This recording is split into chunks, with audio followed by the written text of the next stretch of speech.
మన వర్తమానంలోని ప్రధాన అంశము దేవునికి మనము సమీపంగా ఉన్నామా దూరంగా ఉన్నామా. ప్రతి విశ్వాసిని దేవుడు ప్రశ్నిస్తున్నాడు ఈ దినమున. ప్రతి విశ్వాసిని. మరి విశ్వాసినే ఎందుకు ప్రశ్నిస్తున్నాడు? అది కూడా దేవుడే సమాధానం చెప్తున్నాడు. విశ్వాసులనే ఎందుకు ప్రశ్నించాలి? మరి సేవకుల్ని ఎందుకు ప్రశ్నించాలి? కాపరులను ఎందుకు ప్రశ్నించాలి? మరి ప్రసంగికులను కూడా ఎందుకు ప్రశ్నించాలి ఆయన? ఒక్కసారి ఆలోచించండి. మనము దేవునికి సమీపంగా ఉన్నామా మరి దూరంగా ఉన్నామా? మనలను మనము ఆత్మ పరిశీలన చేసుకోవాల్సిన అవసరము ఈ దినము ఆసన్నమైనది. ఎవరు కూడా దీనిని ఆలోచించరు. ఎవరు కూడా దీని మీద మనస్సు ఉంచరు. అసలు మనస్సు ఉంచరు. ఎందుకు అలా దేవుడు మాట్లాడుతున్నాడంటే మన యొక్క ప్రవర్తన ఇలా ఉంది కనుక, ఇలా ఇలా ఇలా ఇలా ఉంది కనుకనే ఆయన ఆ విధంగా మనల్ని ప్రశ్నిస్తున్నాడు.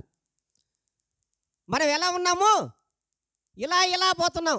ఇటు సక్కంగా పోవడం లేదు. దేవుల్లో వంకర టెంకర మార్గాలు ఏర్పాటు చేసుకుంటున్నాం. దేవుల్లో ఉన్నామని విశ్వాసులుగా బ్రతుకుచున్నాము అంటూనే మన యొక్క మార్గములు వంకర టెంకర అయిపోయినాయి.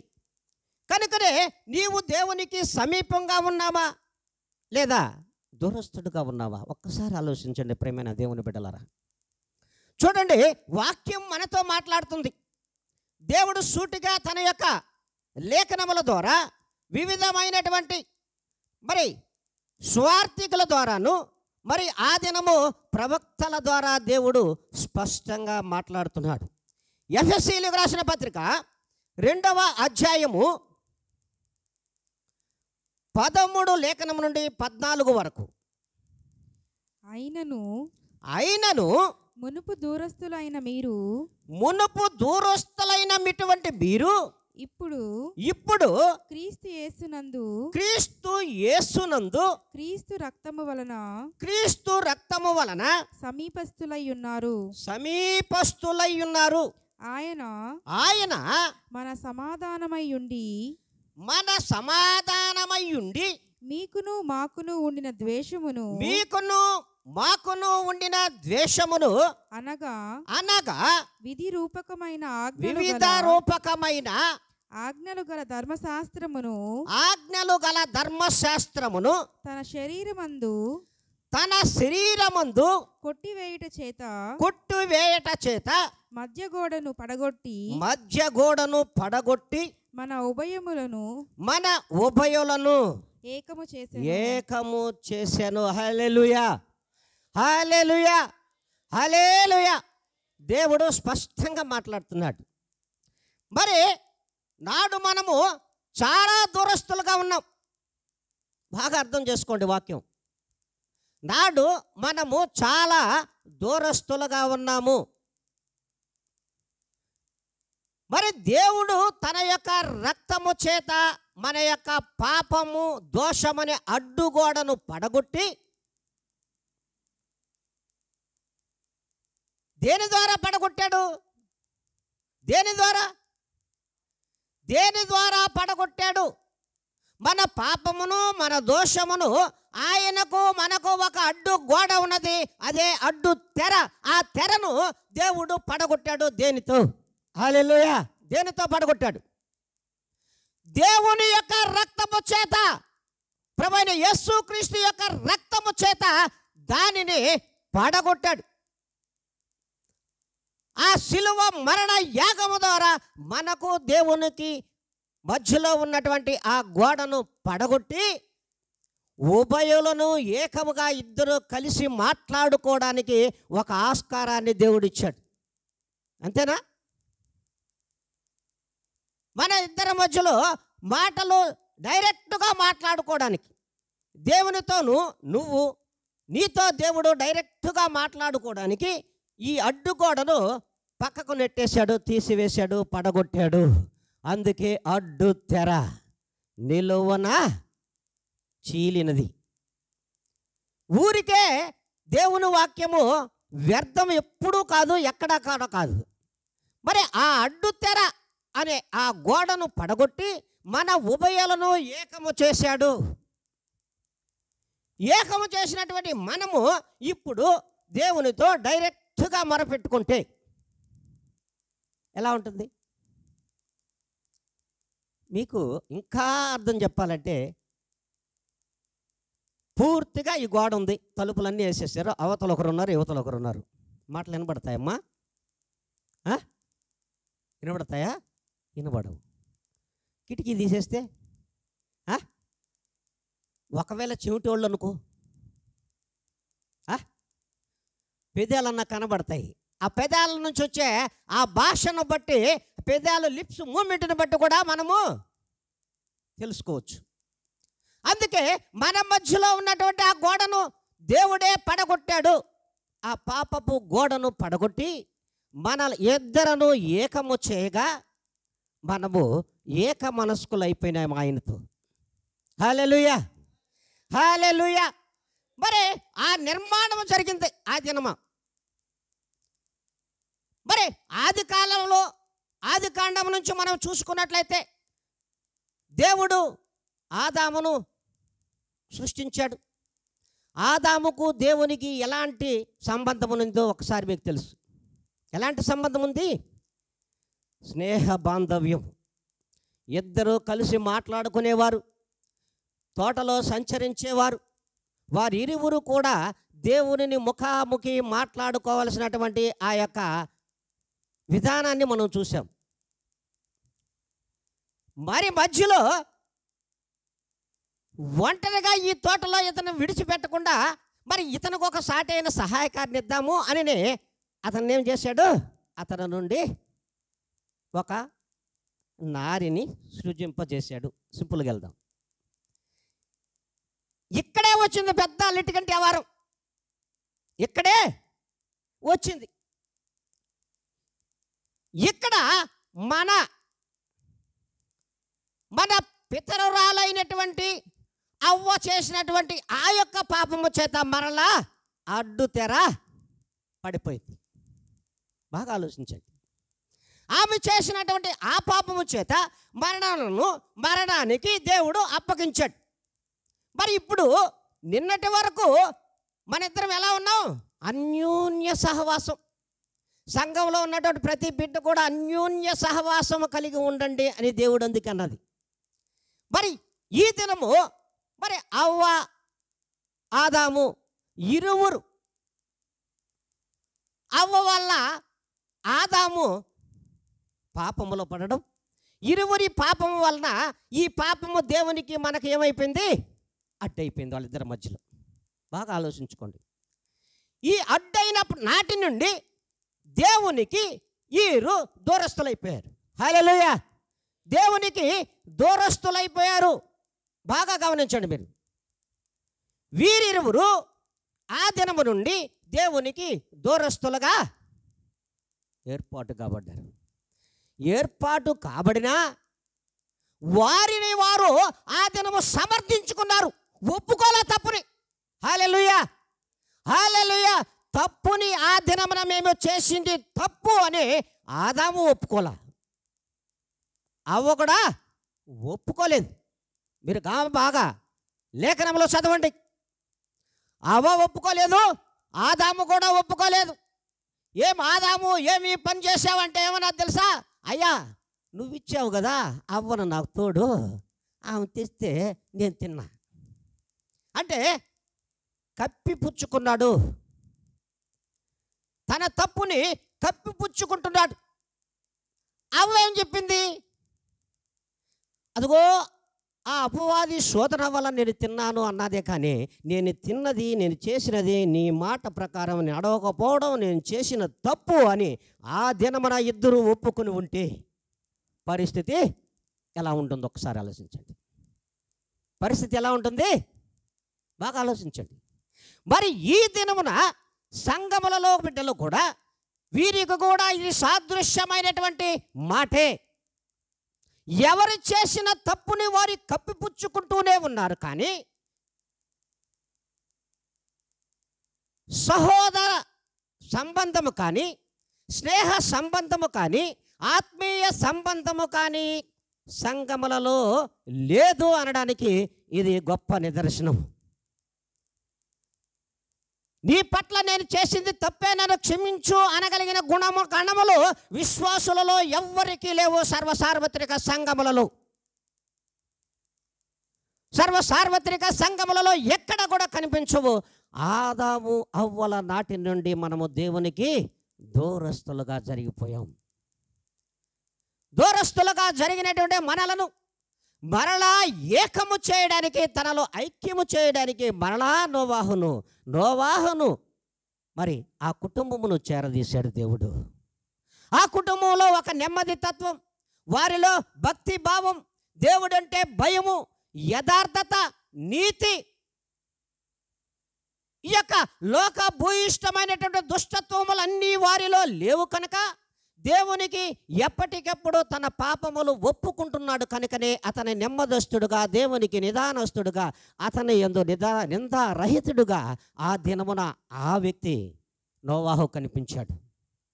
నోవాహు కనిపించగానే ఆయన నుండి వచ్చినటువంటి సంతానముల నుండి వచ్చినటువంటి అబ్రహాముని హృదయానుసారుడుగా, మరి ఆశీర్వదింపబడిన బిడ్డగా అబ్రహామును ఎన్నుకోవడం, అబ్రహాము నుండి ఇస్సాకును ఎన్నుకోవడం, ఇస్సాకు నుండి అలా ఎన్నుకోవడం, మరి వీరికి ఏమైనా దేవుడు కనిపించాడా? హల్లెలూయా, హల్లెలూయా.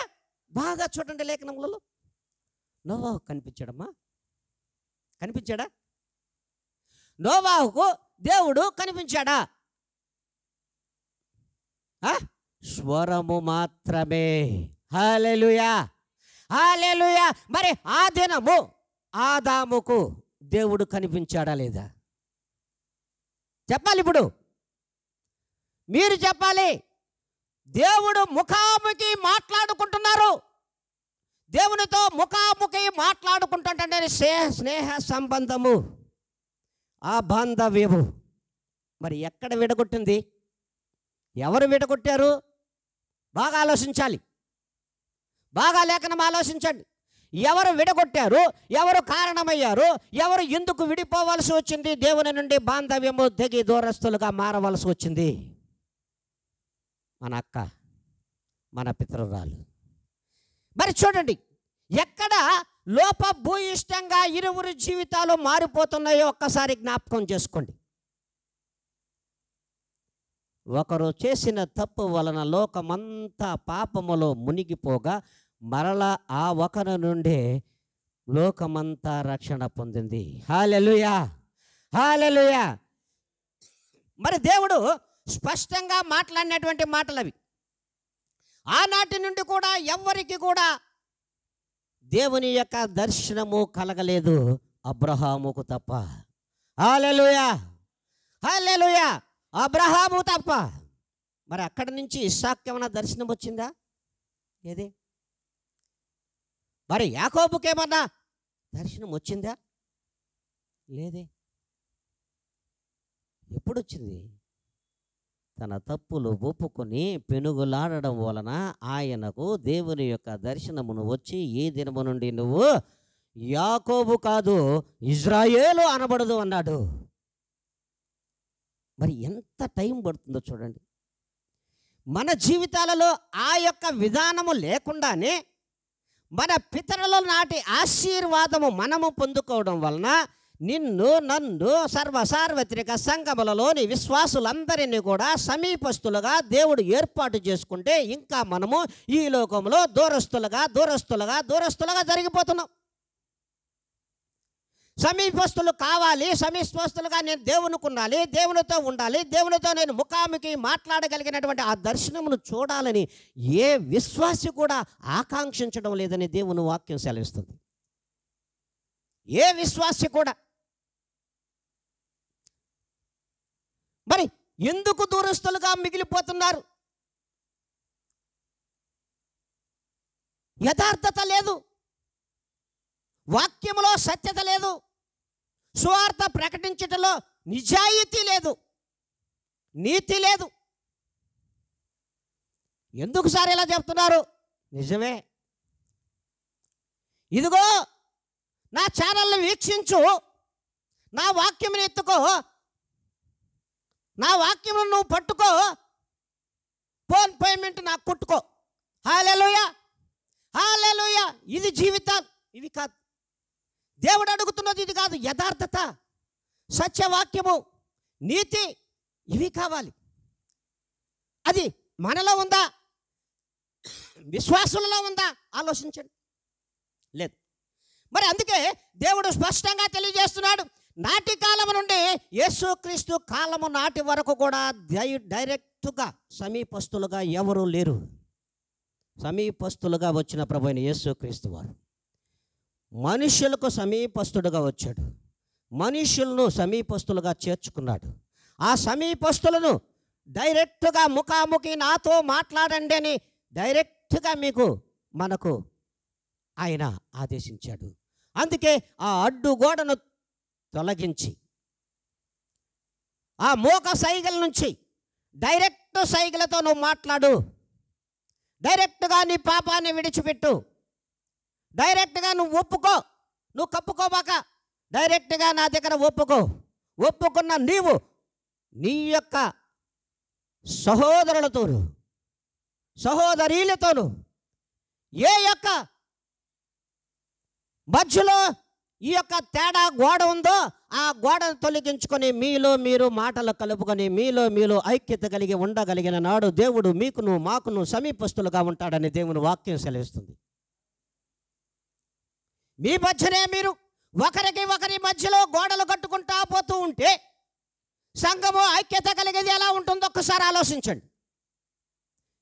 మీలో మీరే సంఘస్థులే, సంఘములే, సార్వత్రికలో సంఘములలో ఉన్న విశ్వాసులే మీలో మీరు అడ్డుగోడలు కట్టుకుంటూ, పాపమనే అడ్డుగోడలు కట్టుకుంటూ దూరం మీరు జరిగిపోతుంటే దేవుడు మీ దగ్గరకు దగ్గర సమీపానికి వస్తాడా? ఆలోచించండి. వస్తాడమ్మా? గట్టిగా కొట్టండి చప్పట్లు. వస్తాడన్నవాళ్ళు, రాడు అన్నవాళ్ళు కొట్టండి గట్టిగా. అని కొట్టరా? అంటే మనము ఎటు తెలుసుకోలేకపోతున్నాం. ఎటు అంటే సమీపస్తులుగా ఉందామా లేదా దూరస్తులుగానే మిగిలిపోదామనే ఎటు తేల్చుకోలేని పరిస్థితుల్లో విశ్వాసులు ఉన్నారు ఈ దినమున. మరి దేవునికి సమీపస్తులుగా ఉండడానికే, దేవుడు తన సమీపానికి చేర్చుకోవడానికే జనుల మధ్యలోకి ప్రభువైన యేసుక్రీస్తు వారు వచ్చారే.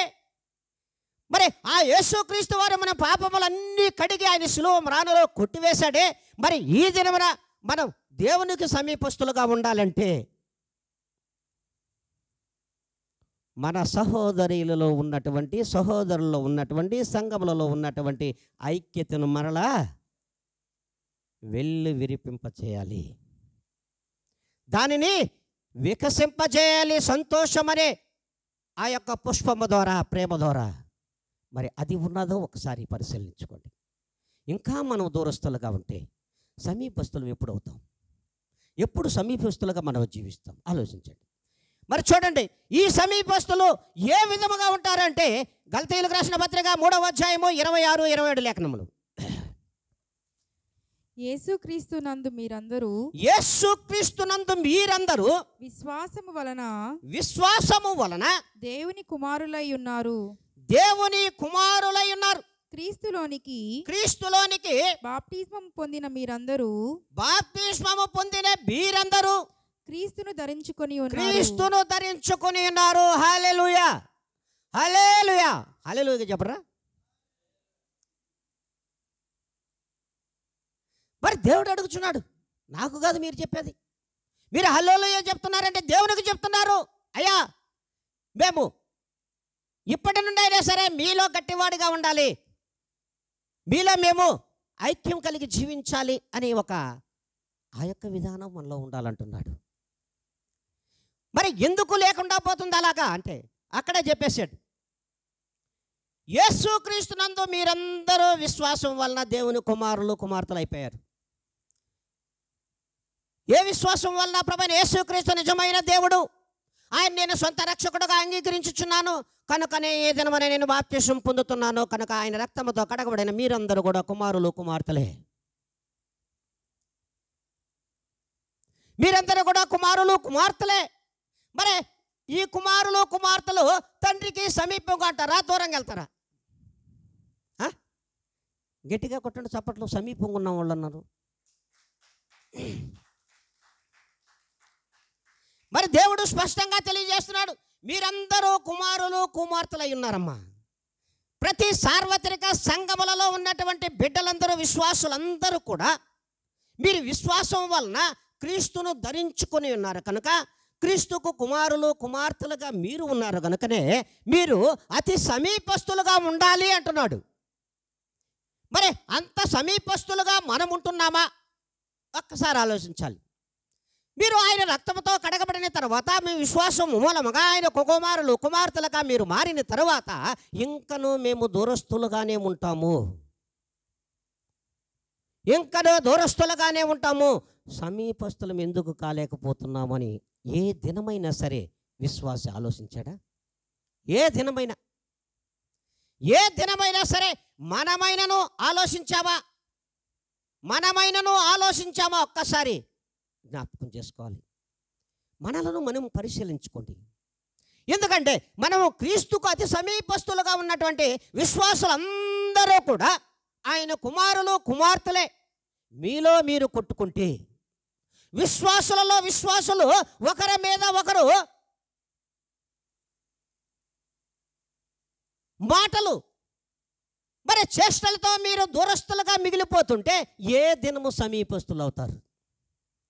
ఎప్పుడు సమీపస్తులు అవుతారు? చెప్పండి. దేవుని వాక్యం ఎప్పుడు తప్పు కాదు నాయనా. అందుకే చెప్తున్నాడు, ఆయన సమాధానాన్ని కలుగు చేయడానికే కదా లోకానికి వచ్చాడు. సర్వలోకమునకు సమాధానాన్ని విస్తరింపచేయడానికే కదా వచ్చాడు. నా సమాధాన సంగతులను మీరు ఎరిగిన యెడల మీరు ఏ విధంగా ఉంటారో ఐక్యత కలిగి ఉంటారు కదా. నా ప్రేమే కదా మీలో ఉంటుంది. కానీ ప్రతి ఆత్మ కూడా ఈ దినమున నా ద్వారా రక్షింపబడిన ఆత్మలే కదా విశ్వాసులందరూ కూడా. మరి ఆ విశ్వాసంతో మీరు కుమారులు కుమార్తెలయ్యారే. ఆ కుమారులు కుమార్తెలే మీరు కొట్టుకొని పోతూ ఉంటే మరి ఏ విధముగా ఎప్పుడు సమీపస్తులు అవుతారో? ఇంకా దూరస్తులుగానే మిగిలిపోతున్నారు తప్ప క్రీస్తులోనే ఉన్నామనుకుంటా మన వలన మనము మోసపుచ్చుకున్నట్లయితే, మనలను మనము మోసపుచ్చుకున్నట్లే. నేను క్రీస్తులోనే ఉన్నాను అని అంటే మాత్రము అది చాలా తప్పు. ఎందుకంటే మీరు ఐక్యత కలిగిన నాడు మాత్రమే క్రీస్తులో ఉన్నట్లు. మీలో మీరు ఒప్పుకోవాలి, నీ పట్ల నేను ఏదైనా తప్పు చేస్తుంటే క్షమించు, నీ పట్ల నేను ఏదైనా తప్పు చేస్తుంటే క్షమించు. అది సేవకుడైనా సరే, సంఘ సేవకురాలైనా సరే, సంఘ సేవకుడైనా సరే, విశ్వాసైనా పరిశుద్ధుడైనా ఎవడైనా ఒకటే. ఏ దినమైనా అలాంటి క్షమాగుణం ఉందా మనలో? మనమందరూ క్రీస్తును ధరించుకున్న వారము, క్రీస్తును పోలి నడుచుకోవాలి. క్రీస్తు యొక్క ప్రేమ మనలో ఉంది. మనలో ఉండాల్సిన గుణగణాలు లేవు. మనం దూరస్తులుగా ఉండకూడదు. ఇక మీదటైనా సమీపస్తులుగా ఉందాము దేవునికి అని ఏ దినమైనా మనం ఆలోచించామా? ఏ దినమైనా ఆలోచించామా? ఆలోచించలేదు. మరి దేవుడు అంటున్న మాటే. మరి అదేవిధంగా కుటుంబాలలో కూడా విశ్వాసులలోనే ఆ విధంగా పగస్తులుగా మిగిలిపోతూ ఉంటే, అన్నదమ్ముల మధ్య ఐక్యత లేదు. విశ్వాసుల కుటుంబాలలోనే చెప్తున్నారు, అక్క చెల్లెళ్ళ మధ్య ఐక్యత లేదు. అన్న చెల్లెల మధ్య, అక్క తమ్ముడు మధ్య, భార్య భర్తల మధ్య కూడా ఐక్యత లేదే. మరి ఏ దినం మీరు సమీపస్తులు అవుతారా? దేవునికి సమీపస్తులు అవుతారా? గట్టిగా కొట్టండి. అవుతారు అన్న వాళ్ళు చప్పట్లు కొట్టండి. ఎవరైనా సరే ఆత్మ పరిశీలన చేసుకొని కొట్టండి. సార్వత్రిక సంఘములలో ప్రతి విశ్వాసితో దేవుడు మాట్లాడుతున్నాడు. ఈ దినమున ఏ దినమైనా మీ కుటుంబంలో ఐక్యత కలిగి ఉన్నారా? పొద్దున బాగుంటే సాయంకాలం కొట్టుకుంటారు, సాయంకాలం బాగుంటే పొద్దున కొట్టుకుంటారు, పొద్దున మధ్యాహ్నం, సాయంకాలం బాగుంటే మధ్యాహ్నం కొట్టుకుంటారు. బయటకు మాత్రం చాలా ప్రేమగా నటిస్తాం మనం కదా. బయటకు మాత్రం చాలా ప్రేమగా నటిస్తాం. మేము భార్యాభర్తలు చాలా బాగున్నాము అనే నటనా జీవితాన్ని దేవుడు కోరుకోవడం లేదు. అలాగే తండ్రి బిడ్డల మధ్యలో ఉన్నటువంటి ఆ సంబంధం కూడా ప్రేమ కలిగినటువంటి సంబంధం. ఇంట్లో ఎలా ఉన్నావో బయట కూడా అలాగే ఉండు.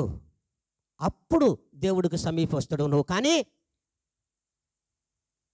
పైకి నటన, లోపల మాత్రం కుళ్ళు కుతంత్రములతో జీవితాలు గడుపుతూ ఉంటే, మీలో ఐక్యత కలిగినటువంటి జీవితాలు లేకపోతే దేవునికి సమీపిస్తుగా బ్రతుకుతావా?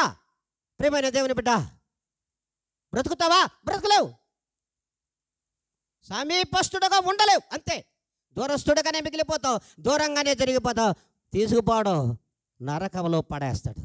నువ్వు విశ్వాసం అయినా కావచ్చు, 4 పూట్ల ప్రార్థన అయినా చేయొచ్చు, 7 సార్లు ప్రార్థన చెయ్యి. నీలో పాప గుణము క్షమించమని ఏ దినమున దేవుడు అడగవో, నువ్వు ఆ దినము నుండి మారవో, ఖచ్చితంగా నువ్వు దేవునికి సమీపస్తుడు కాలేవు. దేవునిని ఆనుకొని నీ హృదయం ఉండదు. మరి దేవుడు వాక్యం సెలవిస్తుంది. మరి చూడండి, దేవుడు అంటున్నాడు, మరి అలాంటి కుమారులు కుమార్తెలని ధరించుకున్నటువంటి మేము వేషధారణలోనే బ్రతికేద్దామా? ఆ ధరించుకున్న ఆ ముసుగు కూడా వేషధారణేనా? యేసయ్యను ధరించుకున్నావే, మరి అది కూడా వేషధారణేనా? దానికి కూడా చెప్తున్నాడు కదా. మరి చూడండి, కొరింథీయులకు రాసినటువంటి 2వ పత్రిక 3వ అధ్యాయము 15, 16 లేఖనములు. నేటి వరకును మోషే గ్రంథము వారు చదువునప్పుడెల్లా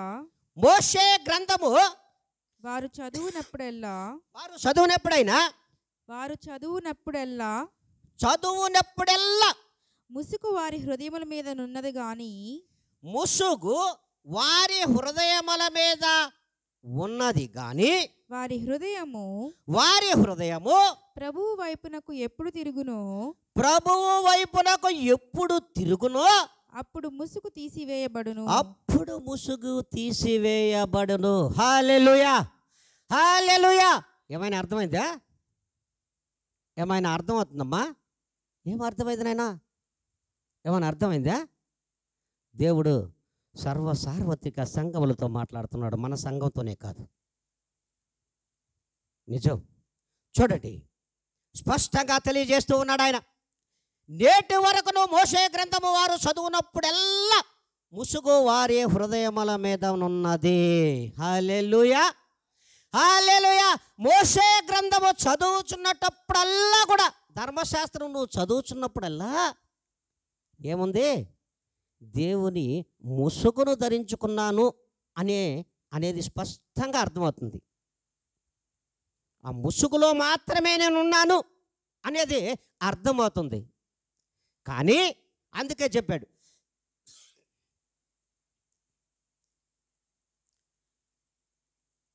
వారి హృదయము ప్రభువు వైపు ఎప్పుడు తిరుగునో ఆ ముసుగు తీసివేయబడుతుంది. ప్రభువు అనగా దేవుడు, ప్రభువు అనగా దేవుడు. దేవుని యొక్క పరిశుద్ధ గ్రంథములో మోషే రాసినటువంటి ధర్మశాస్త్రములో ఉన్నటువంటి ఆజ్ఞలను, దానిలో కట్టడలను చదువుతున్నంత సేపు నువ్వు దేవుని ముసుగులోనే ఉన్నావు. ఇది నిజమో ఇది కాదో, ఇది నిజమో ఇది కాదో. ఆ ముసుగు ఎప్పుడు తీసివేయబడుతుందంటే, నీ హృదయములో ఆ మాటలను విశ్వసించి నమ్మి రక్షణ పొంది దేవుని వైపు నువ్వుగా తిరగాల్సింది, నీ హృదయం తిరగాలి. హల్లెలూయా, హల్లెలూయా. నువ్వు తిరిగితే లాభం లేదు, నీ హృదయము తిరగాలి. అది ఎలా సార్? ఇప్పుడు తిరగళ్ళు కూడా లేవు కదా తిప్పడానికే. ఇప్పుడు తిరగళ్ళు కూడా లేవే తిప్పడానికి, అంతా మిక్సీలే కదా, అన్నీ మిక్సింగ్ కొట్టడమే కదా. మిక్సీ అనగా అన్నీ కలిపేసేదే మిక్సీ. మిక్సీ అంటే అన్నీ కలపడమే. దేవుడు వాక్యం చెప్తుంది ఇక్కడ, నువ్వు తిరగరా తిరగరా తిరగరా అంటే తిరగల మీద తిప్పడం కాదు. మరి నీ హృదయాన్ని తిప్పు, నువ్వు తిరిగేం లాభం? నువ్వు ఇటు తిరిగేం లాభం చెప్పండి? నీ హృదయాన్ని తిప్పు, ముసుగు తొలగిపోతుంది, ముసుగు తీసివేయబడుతుంది. డైరెక్ట్గా నీతో దేవునితో మాటలే ఉంటాయి, వేరొకరితో ఉండవు. నీవు మాట్లాడినప్పుడల్లా దేవుడు నీతో మాట్లాడుతుంటాడు, తప్పు మాట్లాడినప్పుడల్లా నిన్ను హెచ్చరిస్తూ ఉంటాడు. అది హృదయం తిరగడం. మరి దేవుడు స్పష్టంగా తెలియజేస్తూ ఉన్నాడు ఇక్కడ. అలాంటి హృదయము మనలో ఉందా లేదో ఒక్కసారి ఆత్మ పరిశీలన చేసుకోమంటున్నాడు. నీ హృదయం దేవుని వైపు ఏ వైపున ఎప్పుడు స్పష్టంగా దేవుని వైపు తిరుగుతుందో ఖచ్చితంగా నువ్వు సమీపస్తురాలివి. ఖచ్చితంగా నువ్వు సమీపస్తురాలివి. అందులోనే పరిశుద్ధత ఉట్టిపడుతుండేది. ఆ పరిశుద్ధతతో నువ్వు దేవునిలో పరిశుద్ధపరచబడతావు. దేవునికి అతి సమీపముగా ఉంటావు. మరి చూడండి, లేఖనము సెలవిస్తూ ఉంది. మనం ఇప్పుడు కీర్తన గ్రంథం చదువుకుని ఉంటాం కదా, చదివాం. కీర్తన గ్రంథంలో 22వ అధ్యాయం చదివారు. దానిలో ప్రాముఖ్యంగా ఒక విషయం చెప్తాడు. 4-5 లేఖనములలో మా పితరులు నీ యందు నమ్మిక ఉంచిరి, వారు నీ యందు నమ్మిక ఉంచగా నీవు వారిని రక్షించితివి. వారు నీకు మొరపెట్టి విడుదల పొందిరి. చాలమ్మా, బాగా చూడండి. మన పితరులు ఏ విధముగా మొరపెట్టకపోతే ప్రభువైన యేసుక్రీస్తు వారు ఈ లోకానికి వచ్చారో, ఈ లోకానికి వచ్చి మనకు విడుదలను దయచేశాడు. ఒక్కసారి ఆలోచించడమ్మా. లేఖనం స్పష్టంగా సెలవిస్తుంది. మన పితరులు మొరపెట్టగా వారు విడుదల పొందారు. వారి యొక్క మొరను దేవుడు ఆలకించాడు. ఆలకించి వారిని సమీపస్తులుగా చేర్చుకున్న కారణంగా దేవుడు ఈ లోకానికి వచ్చి ఈ లోకములో వారి మొర ఆలకించి ఈ లోకానికి వచ్చిన దేవాతి దేవుడు మన యొక్క పాపములను కొట్టివేశాడు. హల్లెలూయా! మన యొక్క పాపములను కొట్టివేశాడు తన రక్తములోనే. ఎంత ధన్యత నాయన! అంతే రీతిగా దేవుడు వాక్యం సెలవిస్తున్న ఆత్మదేవుడు తెలియజేస్తున్నాడు. నీవు నేను మనము మన సంఘములలో మనము చేస్తున్నటువంటి మన యొక్క పాపముల దోషముల వలన కుటుంబముల మధ్యలోను, సంఘముల మధ్యలోను, వ్యక్తుల మధ్యలోను, విశ్వాసుల మధ్యలోను మరలా మనము పాపమనే అడ్డుగోడను కట్టుకుంటున్నాము. అందుకే ఈ లోకములో మనం దూరస్తులుగా మిగిలిపోతున్నాము, సమీపస్తులుగా దేవుని చెంతకు రాలేకపోతున్నాం. బాగా ఆలోచించుకోండి. దేవుని వాక్యం తప్పు కదమ్మా. మనమే తప్పు. దేవుని వాక్యం తప్పు కాదు. సూటిగా సెలవిస్తున్నటువంటి మాట. వారి యొక్క మన ప్రార్థనను మన్నించి, మన పితరులు చేసిన ప్రార్థనను మన్నించి మనకు ధన్యకరమైనటువంటి జీవితాన్ని దేవుడిస్తే, ఆ ఇచ్చినటువంటి జీవితాన్ని విశ్వాసులమని చెప్పుకుంటూ మనం తప్పిపోతూ ఉంటే మన బిడ్డలు సక్రమైన మార్గంలో విశ్వాసులుగా ఉంటారా? కుటుంబ చప్పట్లు ఉంటారన్నవాళ్ళు ఉంటారా? మరి మనమే విశ్వాసం నుండి తప్పిపోయి మన యొక్క ప్రవర్తనతో మనకు పుట్టినటువంటి బిడ్డలు కూడా వారిని మన చేష్టలతో, మన క్రియలతో వారిని తప్పుదోవ పట్టిస్తూ ఉంటే వారు విశ్వాసులుగా ఎదుగుతారా? ఆలోచించండమ్మా. సర్వసార్వత్రిక సంఘములో ఉన్న దేవుని బిడ్డలారా, విశ్వాసులమని చెప్పుకుంటూ మనమే అడ్డుగోడలు కట్టుకుంటున్నామే, పాపపు అడ్డుగోడలు కట్టుకుంటున్నామే. ఇంకా నీకు కుటుంబముగా నీ చుట్టూ నువ్వు అడ్డుగోడలు కట్టుకుంటున్నావే. ఈ పాపమనే అడ్డుగోడలను ఛేదించుకుని ఏ దినము సమీపస్తుడుగా దేవునికి చేరగలవో ఆలోచించండి. ఏ విధముగా సమీపస్తురాలుగా దేవునికి ఉండగలవో ఒక్కసారి ఆలోచించండి. దేవుని యందు ఉండగలవో ఆలోచించండి. నువ్వు ఒక అడ్డుగోడ కట్టుంటావు, నీ భర్త ఒక అడ్డుగోడ కట్టుకుంటున్నాడు, నీ బిడ్డ ఒక అడ్డుగోడ కట్టుకున్నది, నీ కుమార్తె ఒక అడ్డుగోడ కట్టుకుంటుంది, నీ కుమారుడు మరి ఇంకను ఇంట్లో ఉన్నటువంటి వారి క్రియలతో, పాపపు క్రియలతో వారికి వారే ఒక గిరి గీసుకుని ఆ గిరి అనే ఆ అడ్డుగోడలో, పాపమనే అడ్డుగోడలో జీవిస్తూ ఉంటే దేవుడు మన మధ్యలో సమీపస్తుడుగా వస్తాడా? ఆలోచించండి. వస్తాడా? మన ఇంటికి వస్తాడా? లేదు. అయ్యా నువ్వు భలే వాక్యం చెప్పావయ్యా అని నా దగ్గరకు వస్తాడా? రాడు. ఎందుకు వస్తాడు? ఎందుకు వస్తాడు? నీలో ఆ పాపం అనే అడ్డుగోడను తొలగించుకోలేకపోతున్నావు కదా, ఆ కపటం అనే అడ్డుగోడను తొలగించుకోలేకపోతున్నావా? కాబట్టి ఎందుకు సమీపస్తుడుగా నేను నీకు రావాలి? నీకు నాకు మధ్యలో ఉండేది ఏంటి? ఆ పాపమే కదా అడ్డుగోడ. దాన్ని తీసేయి, దాన్ని తీసేయి ఈ దినం నుండి అయినా సరే. మరి ఆ తీసేసినటువంటి ఆ యొక్క హృదయము కనబడాలి. ఆ హృదయము పరిశుద్ధతతో నింపబడాలి. పరిపూర్ణ హృదయముగా దేవునిలో ఉండాలి. మరి అలాగ ఉన్నావో లేదో ఒక్కసారి ఆత్మ పరిశీలన చేసుకోమని, హృదయ పరిశీలన చేసుకోమని, నీ హృదయం మీద చెయ్యి వేసుకొని ఆలోచించమని దేవుడు చెప్తున్నాడు. మనం ఆలోచించే ఆ యొక్క విధానము లేదు. మరి నువ్వు సమీపస్తుడుగా ఉంటే నువ్వు ఎక్కడికైనా వెళ్ళు, నీ పని దేవుడు చేసి పెడతాడు. ఆయన సమీపస్తుడుగా ఉండు. ఆయన నీ హృదయంలో ఉన్నాడు. నీ మీద ఆయన ఏం వేశాడు? నీ మీద ఆయన యొక్క గుడారమును ధరింప చేసి ఉన్నాడు. నువ్వు ఎక్కడికి పోయినా విజయమే. చూడండి ఆదికాండము 28వ అధ్యాయంలో, ఆదికాండము 28వ అధ్యాయము చూడండి 15వ లేఖనం ఒకసారి చదువునైనా.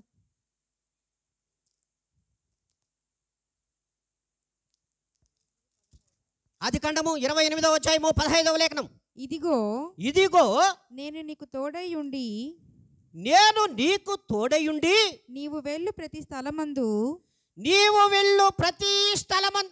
నిన్ను కాపాడుచు నిన్ను కాపాడుచు ఈ దేశమునకు నిన్ను ఈ ఈ దేశమునకు నిన్ను మరలా రప్పించెదను. నేను నీతో చెప్పినది నెరవేర్చు వరకు నిన్ను విడువనని చెప్పాను.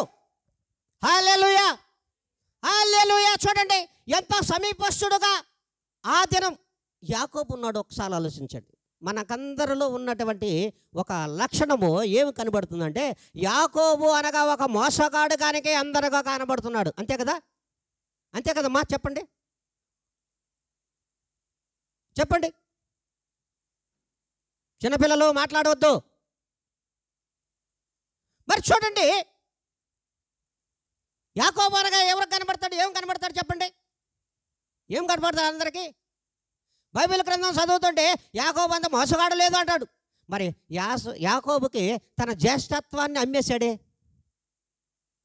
అమ్మితేనే కదా కొనుక్కున్నది అతను. నువ్వు అమ్మకపోతే పెరుక్కున్నాడు ఏమన్నా? ఏమ్మా? ఏశావు తన జ్యేష్ఠత్వాన్ని కక్కుర్తిపడి అమ్మేశాడు కదా. మరి లాక్కోలేదు కదా. మరి తల్లిదండ్రుల ప్రేమను విడనాడి అతను ప్రేమించిన వాళ్ళతో వేరొకరితో 20 పిల్లలుగా చేసుకొని వెళ్ళిపోయాడు అతను. మరి వెళ్ళిపోయిన అతను ఏశావు వెళ్ళిపోయిన అతను కుటుంబాన్ని ప్రేమించలేకపోయాడు, తల్లిదండ్రులకు చేరలేకపోయాడు, ఇస్సాకు దగ్గరకు ఉండలేకపోయాడు. మరి ప్రేమ మాత్రము తల్లిదండ్రుల ప్రేమ అలాగే ఉన్నదమ్మా. కానీ ఇక్కడే అర్థం చేసుకోవాలి, జ్యేష్ఠత్వాన్ని అమ్మేసిన వాడికి దేవుని యొక్క అనేకమైన ఆశీర్వాదములు ఎలా ఇస్తాడు? అనేకమైన ఆశీర్వాదములు ఎవరి దగ్గర ఉన్నాయి? ఇస్సాకు దగ్గర ఉన్నాయి. మరి ఈ ఆశీర్వాదాలన్నీ కూడా జ్యేష్ఠత్వాన్ని అమ్మేసిన పెద్ద కుమారునికి ఇస్తే ఆశీర్వాదాలు ఉంచుకుంటాడా? ఉంచుకుంటాడు అన్న వాళ్ళు చప్పట్లు కొట్టండి. ఇప్పుడు కొట్టండి. ఉంచుకోడు అన్న వాళ్ళు కొట్టండి. అబ్బే ఇక్కడ కూడా మనము దూరస్తులమే. హల్లెలూయా, ఇక్కడ కూడా దూరస్తులమే. ఏది నిర్ణయించుకోని జీవితాలు, ఏది మంచో ఏది చెడ్డో ఆలోచించుకోలేని జీవితాలు ఇంకా విశ్వాసులలో ఉన్నాయి. బాగా ఆలోచించాలి. మరి పెద్దరికాన్ని కుటుంబ పెద్దగా బాధ్యతలన్నీ అమ్మేశాడు తమ్ముడికి. నువ్వు తీసేసుకో నాకేం వద్దన్నాడు. మరి అలాంటి వారికి జ్యేష్ఠత్వాన్ని ఇచ్చేసినటువంటి వ్యక్తికి ఆశీర్వాదములు దేవుడు ఇప్పిస్తాడా? మరి అది కూడా తెలుసుకోలేకపోతున్నాం మనమా? అది కూడా తెలుసుకోలేకపోతున్నామే. మరి ఏం చదువుతున్నాం మనం పరిశుద్ధ గ్రంథం? ఎంత మాత్రం విశ్వాసులుగా ఉన్నాం మనం? ఆలోచించాలి, ప్రతిదీ ఆలోచించాల్సిన విషయం.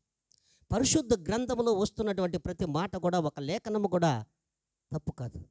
అందుకే అన్ని ఆశీర్వాదములు ఎవరికి ఇచ్చాడో తెలుసా? యాకోబుకి ఇచ్చేశాడు. మరి అన్న ప్రేమించాలిగా. మరి తమ్ముడికి నేను జ్యేష్ఠత్వాన్ని ఇచ్చేసానే, ఆశీర్వాదములు కూడా ఇచ్చేస్తే తప్పే ఉండదు, తన రక్తమే కదా, తమ్ముడే కదా అని అనుకున్నాడా ఈ అన్న? ఈ అన్నలో ప్రేమ ఏడుందండి? మరి దాన్ని ఎందుకు ఆలోచించలేదండి ఈ దినం? ఆలోచించలేకపోతున్నామే.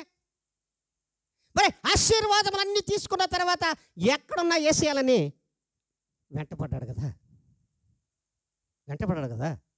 మరి పారిపోక ఏం చేస్తాడు? అందుకే దేవుడు దర్శనమిచ్చాడు. ఒక అడవిలోకి వెళ్ళి అతను పడుకోగా, ఒక రాయి తీసి తల కింద పెట్టుకోగా ఒక కలగన్నాడు. ఒక పెద్ద నిచ్చెన తల దగ్గర ఉంది. ఎక్కుతూ దిగుతూ దేవదూతలు నిచ్చెన మీద ఎక్కుతూ దిగుతున్నాడు. పైన ప్రభువైన యేసుక్రీస్తు వారు ఉన్నారు. అప్పుడు చెప్పాడమ్మా ఆయన, నువ్వు వెళ్ళు, ప్రతి స్థలమందు నీకు విజయమే, ఆశీర్వాదమే.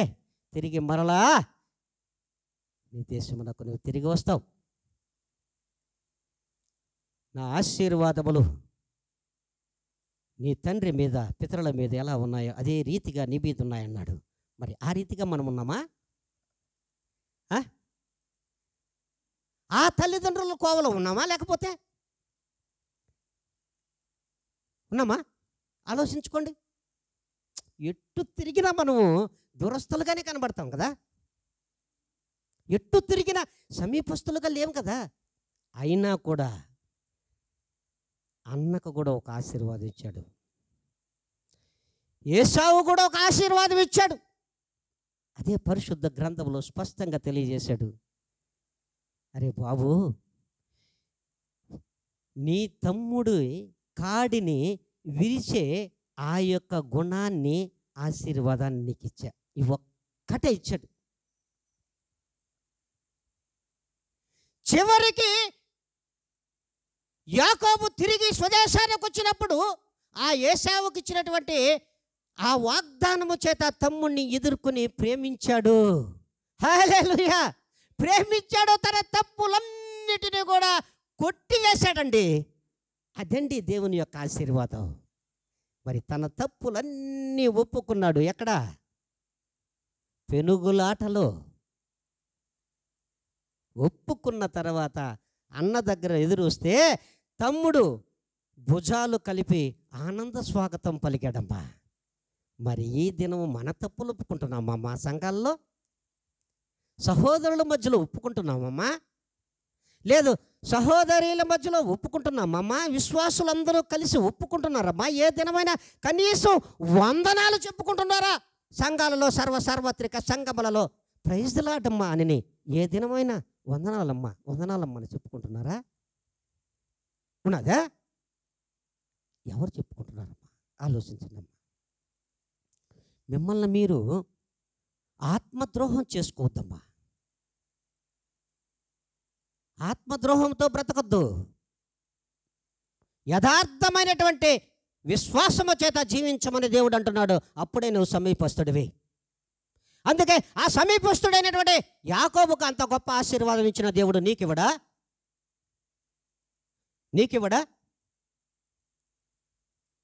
మరి మన మధ్యలో సమీపస్తుడుగా వచ్చినటువంటి ప్రభువైన యేసుక్రీస్తు వారు నీ దగ్గర ఉండడా? మరి మీ దగ్గర ఉండడా? ఆలోచించలేకపోతున్నారే. ఇంకా దూరస్తులుగానే జరిగిపోతున్నాం. దూరస్తులుగానే జరిగిపోవడానికి కారణం ఏంటి? ఆలోచించండి. కారణం ఏంటి? మనలో ఉన్నటువంటి కపటత్వం, మనలో ఉన్నటువంటి అవినీతి, మనలో ఉన్నటువంటి దుష్టత్వము, మనలో ఉన్నటువంటి లోపభూయిష్టమైనటువంటి అనేకమైన లోక క్రియలు, ఇవే అడ్డు. మరి దేవుడు ఈ దినం మాట్లాడుతున్నటువంటి మాట చూడండి. కొరింథీయులకు రాసిన పత్రిక 1వ పత్రిక 2వ అధ్యాయము 11వ లేఖనము.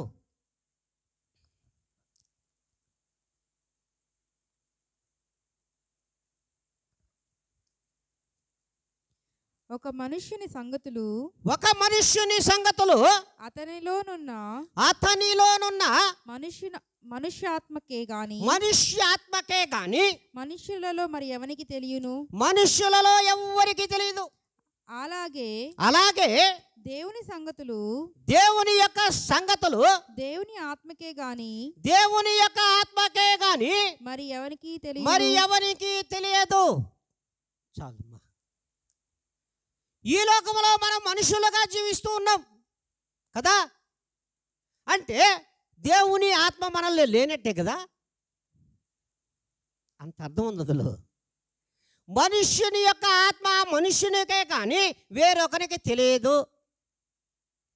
బాగా అర్థం చేసుకోవాలి. వేరొకరికి తెలియదు. ఈ పక్కాలో ఉన్నటువంటి ఆమె యొక్క ఆత్మలో ఉన్నటువంటి విషయం పక్కాకి ఏమన్నా తెలుసా? తెలియదు. మరి ఆయన ఆత్మకే ఆయనకేమన్నా మధ్యలో మనుష్య ఆత్మలే కదా ఇవే, దేవుని ఆత్మ కాదు. అందుకే అంటున్నాడు దేవుని ఆత్మతో కలిగినటువంటి మనుష్యుడు. అదే ఆ పరిశుద్ధాత్మతో కలిగినటువంటి ఆ మనుష్యునికి మాత్రమే దేవుని సంగతులు తెలుస్తాయి. మనుష్యాత్మ కలిగిన వానికి తెలియవమ్మా. దేవుని ఆత్మతో నడిపింపబడుతున్న వానికి మాత్రమే దేవుని క్రియలు బయలుపరచబడతాయి. అందుకే సమీపస్తులుగా జీవించడానికి వారికి ఆస్కారం దేవుడిచ్చాడు. నువ్వు దూరస్తుడుగా ఉండాలంటే మనుష్యాత్మతోనే బ్రతికిపో అంటున్నాడు. లోకంలో బ్రతికిపో అంటున్నాడు. దేవుని ఆత్మతో కలిగినటువంటి ఆ బంధము కలిగిన నిన్ను దేవుని యొక్క సర్వ విషయములో చెప్పడానికి సిద్ధహస్తుడుగా దేవుడు ఉన్నాడు. మరి ఆ విధంగా ఉన్నామా మనము? దేవుని ఆత్మను పొందుకున్న వారిగా ఉన్నామా? మనం విశ్వాసులమే కదా. మరి విశ్వాసులైన అందరిలో ఎవరి ఆత్మ ఉండాలి? దేవుని ఆత్మ ఉండాలి, పరిశుద్ధాత్మ ఉండాలి. ఉందా? సర్వసార్వత్రిక సంఘములలో ఖచ్చితంగా నొక్కాణించి చెబుతున్నాడు దేవుడు. మీలో ఎవరి ఆత్మ ఉండాలి? నిన్నటి వరకు మనుష్యాత్మతో జీవించిన నీవు ఆ మనుష్యాత్మను విడిచిపెట్టి దేవుని ఆత్మ కొరకు దేవుని దగ్గరకు విశ్వాసిగా పరిగెత్తావు. విశ్వాసిగా వచ్చినటువంటి నీవిలో ఉండవలసిన ఆత్మ ఎవరిది? దేవుని ఆత్మ ఉండాలి, పరిశుద్ధాత్మతో నింపబడాలి. మరి ఉన్నావో లేదో ఆత్మ పరిశీలన చేసుకోండి. మరి ఎక్కడున్నామో మనం ఒక్కసారి పరిశీలన చేసుకోండి. అందుకే అంటున్నాడు ఇక్కడ ఉండవలసిన దేవుని ఆత్మ. ఆ దేవుని ఆత్మ అది కూడా దేవుడే చెప్పున్నాడు. చూడండి, కొరింథీయులకు రాసిన పత్రిక 2వ పత్రికలో 3వ అధ్యాయము 17వ లేఖనం చదువుకోండి. ఫస్ట్ వాక్యం చదువు చాలు. ప్రభువే ఆత్మ చాలు. దేవుడే ఆత్మ. ఆ ఆత్మ దేవునిదైతే, ఖచ్చితంగా నీ ఆత్మ దేవునిదైతే, పరిశుద్ధాత్మతో నింపబడుతుంటే ప్రతి విషయము దేవుడు కూలంకుషంగా నీకు తెలియజేస్తాడు. అంతేగాని నేను మనుష్యాత్మ కలిగి లోకం వైపు సంచరిస్తానంటే నువ్వు వెళ్తూ ఉంటే దేవుడు పరిగెత్తా ఉంటాడా సమీపంగా నీకు? నువ్వు దూరం జరిగిపోతా ఉంటే దేవుడు దగ్గరకు వస్తాడా? ఏమ్మా, ఏం చెప్పరేంటి? దగ్గరకు పరిగెత్తాడా? రాడు. ఎందుకు రావాలి? నువ్వు తిరిగి వెళ్ళిపోతా ఉంటే నీకోసం పరిగెత్తాడు దేవుడు. మరి ఆయన పరిశుద్ధుడి దగ్గరకే కదా వస్తాడు. ఆ పరిశుద్ధుని ఆత్మ నీలో ఉండాలి కదా. ఆ పరిశుద్ధుని రక్తంతోనే కడగబడ్డావు కదా. ఆ పరిశుద్ధంలోనే విశ్వాసం చేత బాప్తిసం పొందావు కదా. బాప్తిసం పొందినటువంటి నీవు దేవునికి మధ్యలో ఉన్నటువంటి ఆ అడ్డు తెర, ఆ పాపం అనేది తొలగిపోయింది కదా. మరి తొలగిపోయింది అంట. మళ్ళీ ఆ పాపాన్ని ఎత్తి సంగన పెట్టుకొని పోతుంటే మరి నీ దగ్గరకు వస్తాడా? ఏమ్మా, వస్తాడా? రాడు. ఆయన పరిశుద్ధుడే కనుక, పరిశుద్ధాత్మతో నింపబడి ఉన్నాడు కనుక ఆ పరిశుద్ధాత్మని ఇవ్వడానికే కదా నీ దగ్గరకు వచ్చింది. సమీపస్తుడికి వచ్చాడు ఈ లోకానికి. ఆ పరిశుద్ధత నీకు ఇవ్వడానికే కదా వచ్చాడు. ఆ పరిశుద్ధత ఇవ్వడానికి వచ్చినటువంటి ఆయనలో నువ్వు ఉండకపోతే ఇంకేం లాభం? ఆలోచించుకోండి. సూటిగా దేవుడు మాట్లాడుతున్నాడమ్మా. ఎప్పుడు ఆయన వాక్యం తప్పు కాదు. మరి అందుకే దేవుడు చివరిగా మిమ్మల్ని ఎలా ఉండమంటున్నాడు? అత్యంత సమీపంగా నువ్వు ఉండాలంటే నీ హృదయంలో దేవుడు ఉండాలమ్మా, దేవుని ఆత్మ ఉండాలమ్మా. దేవుని ఆత్మ నువ్వు కలిగి ఉంటే మీలో సర్వసార్వత్రిక సంఘములలో విశ్వాసుల మధ్యలో ఉన్నటువంటి వ్యక్తికి బంధువుకు కుటుంబానికి మధ్యలో ఉన్నటువంటి ఆ పాపం అనే అడ్డు తెరను తొలగించుకొని సమీపస్తులుగా మీరు సమీపస్తులైతే మీ ఇద్దరి మధ్యలో దేవుడు ఉండడానికి, మీ మధ్యలోకి రావడానికి ఆయన సిద్ధహస్తుడుగా ఉంటాడని దేవుని వాక్యము స్పష్టంగా తెలియజేస్తుంది. మరి ఇంకా నేను దూరస్తుడుగానే ఉంటావా? ఆలోచించుకోండి. మరి మీకును దేవునికి మధ్యలో ఈ పాపం అనే అడ్డు గోడను కట్టుకొని ఇంకా దూరస్తుడుగా ఉంటావు. ఆ అడ్డు గోడను ఇంకనైనా తొలగించుకొని, అయ్యా ఆ అడ్డు గోడను తొలగించడానికి నువ్వు వచ్చావు, మాలో ఉన్న అడ్డు గోడను ఈ దినం నుండైనా మేము తొలగించుకుంటాం. మా వ్యక్తుల మధ్యలో ఉన్నటువంటి విశ్వాసుల మధ్యలో ఉన్నటువంటి కుటుంబములు సేవకుల మధ్యలో ఉన్నటువంటి ఆ దూరాన్ని తొలగించుకొని సమీపస్తులుగా మేము జీవించాలనుకుంటున్నాం. ఈ దినమైనా సరే మీరు ఒక్క ప్రమాణం ఏమైనా చేసుకున్నారా? ఎప్పుడైనా?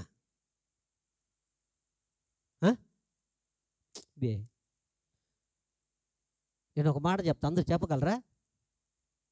చెప్పగలరా? ప్రతి నోట రావాలన్నమాట. చెప్పగలరా? ఆలోచించి చెప్పండి. మీరు చెప్తాము అంటే నేను ఆ మాట వాళ్ళకి ఇస్తాను. మీ దగ్గర ఒకే మాట, ఒక్కటే చెప్పండి మా. అయిపోయింది, లేఖనం కూడా అయిపోవచ్చింది, వాక్యం కూడా అయిపోయింది. చెప్పగలరా? చెప్పండి.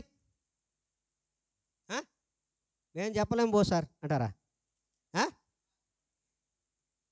చెప్తారా? అందరి నోళ్ళు పలకాలి. షేబా అనండి. షేబా, ఇది ప్రమాణం. షేబా అనక ప్రమాణం. ఈ ప్రమాణానికి కట్టుబడితే ఖచ్చితంగా మీరు విశ్వాసులే, డౌటే లేదు. ఒకరి మధ్యలో ఉన్నటువంటి తెరలు కూడా తొలగిపోతాయి. ఆ తెరలు తొలగిపోయి ఆత్మీయ బంధము ఏర్పడుతుంది. అందుకే షేబా అన్నారు. శత్రువులకు నాడు మరి ఇస్సాకుకు మరి వివిధ దేశాలు ఆయన మీదకి దండెత్తి రాగా వారి ఇరువురు మధ్యలో వారు ఐక్యత కలిగి శత్రువులు వచ్చేస్తారు. అయ్యా ఇక మీదట మేము చేసిన తప్పులన్నీ మర్చిపోతామయ్యా, మేము చేసిన తప్పులన్నీ ఒప్పుకుంటున్నాం, ఈ దినం నుంచి మనిద్దరం ఒక ప్రమాణం చేసుకుంటాం. అదే షేబా. ఆ ప్రమాణానికి కట్టుబడిపోయినారు అంతే. మరి ఈ దినం దేవునితో మీరు ఆ ప్రమాణానికి కట్టుబడి ఉంటారని మీరు ప్రమాణం చేశారు ఈ దినం. మరి మీరేమాత్రం ఉంటారో, ఏమాత్రం మీలో పలకరింపులు ఉంటాయో ఈ దినం నుంచి చూస్తా. నేను ఈ దినం నుంచి చూస్తా. ఒకవేళ ఈ ప్రమాణానికి మీరు కట్టుబడకపోయినా ఖచ్చితంగా దేవునికి దూరస్తులమే. కనుక దేవుడు తన యొక్క అద్భుతమైనటువంటి మాట ద్వారా మనందరితో మాట్లాడాడు. అందరితో మాట్లాడినా కొందరైనా మారతారనే ఆశ కలిగినటువంటి దేవుడమ్మ. ఆ ప్రమాణానికి కట్టుబడి ఉంటారని దేవుడు ఇంకా కూడా దీర్ఘశాంతము వహించి మీ కొరకు మన కొరకు ఎదురు చూస్తున్నటువంటి ఆ దేవుని యొక్క సంకల్పము ఈ సర్వసార్వత్రిక సంఘముల మీదను మన సంఘము పట్లను నిశ్చయముగా జరుగునుగాక. ఆమెన్. హల్లెలూయా, హల్లెలూయా. అందరం లేచి నిలబడతాం.